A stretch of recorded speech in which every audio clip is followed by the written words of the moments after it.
how to change font style of Samsung Galaxy S25 and S25 Ultra.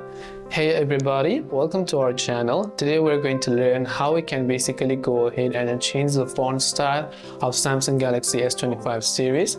And this also works for other models, by the way, not just exclusive to the latest Samsung Galaxies. But before we get started, do make sure to hit the like button, subscribe to our channel, and without any further ado or delay, let's get started with today's video. Changing the font style on Samsung Galaxy S25 or the S25 Ultra is actually quite simple.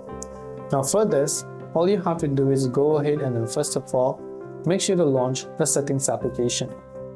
This is not only exclusive to Samsung S25 but also to older generations. On settings, go to the option that says display. From display, scroll down and tap on font size and style. Here you can see the font style, just tap on it. From there, you can simply choose other font styles right here. So, you can choose the ones that they're offering by default, or you can download the font style from Galaxy's Themes app. So it will take you over here. You can simply search for some of the free ones, download them, and apply them as well. This way you can change font style on Samsung Galaxy. Hope this video helped you, and if you have any questions, feel free to leave them down. Thanks for watching till the end, and see you in the next video.